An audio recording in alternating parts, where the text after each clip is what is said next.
Wednesday waffle from Desmond's Donders. We're not long back from our Easter Donder, and we had very few problems on there. In fact, the only problem was yours truly. Right, before I recount this, I want no laughing. I've had enough of karma. Jeff, you'll relate to this one. I've been flying the drone.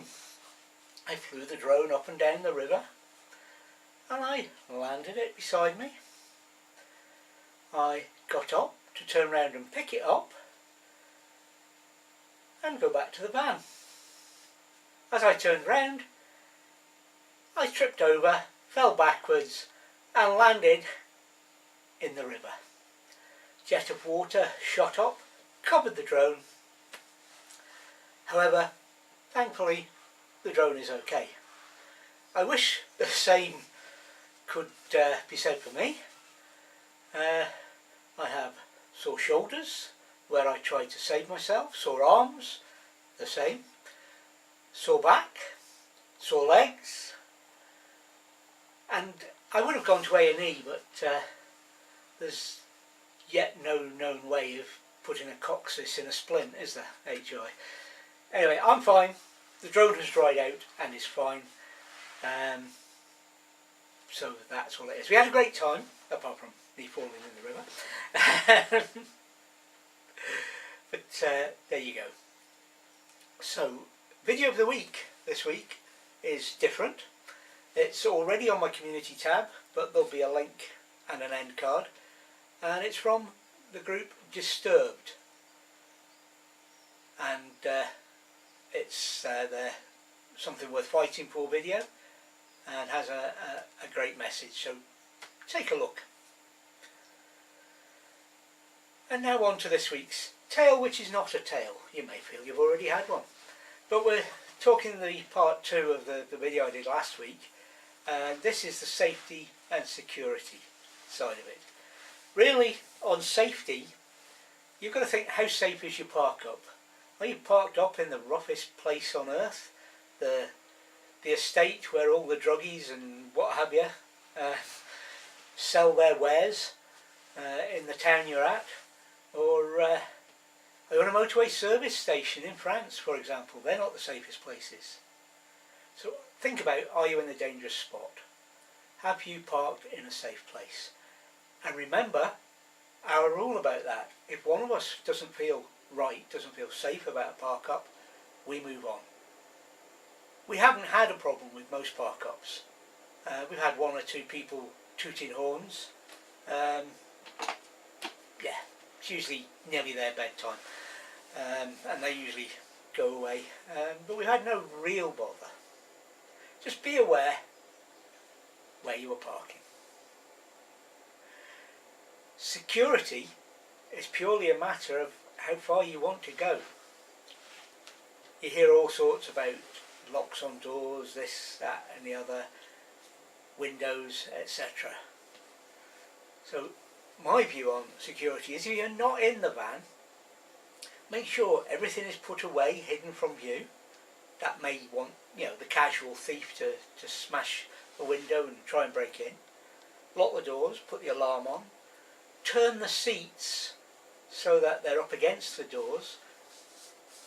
All sorts of deterrents, visible firstly to stop thieves, and non-visible to slow them down if they make their mind up that they can get round your visible deterrents. We use a big bright yellow disc lock, which reckons it will slow people down, but once you've got the disc lock on, there's other things that people have to overcome. I'm not going to discuss too much, but make it difficult. Slow things, make them have to slow down so they'll look somewhere else. Security at night is another matter. You may want extra locks, extra alarms, etc. Caravan and motorhome windows are some of the easiest windows to break into. How do I know? I've done it.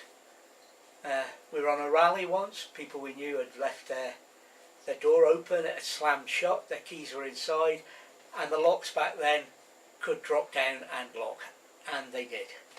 However, within a matter of a couple of minutes, we'd opened a window, pushed Craig through, and he opened the door, and Bob was your uncle.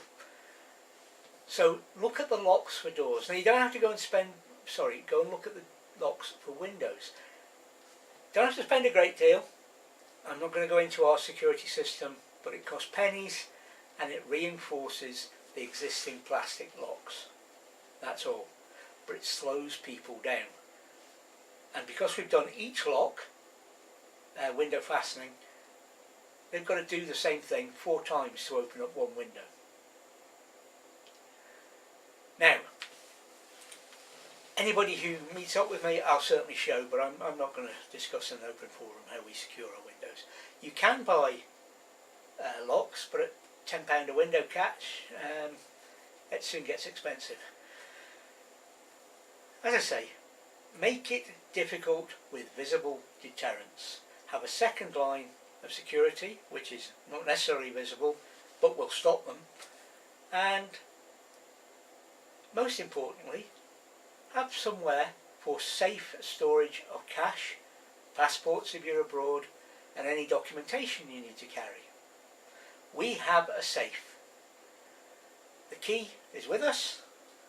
The safe itself is hidden away. Again, I'm sorry, but I don't want to discuss security that much in detail.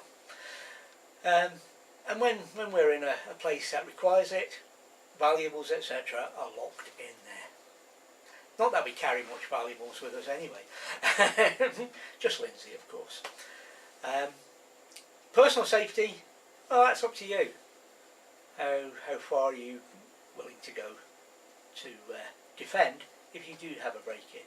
So briefly to summarise, park somewhere sensible, make obvious visible deterrents, and have a secondary line of defence.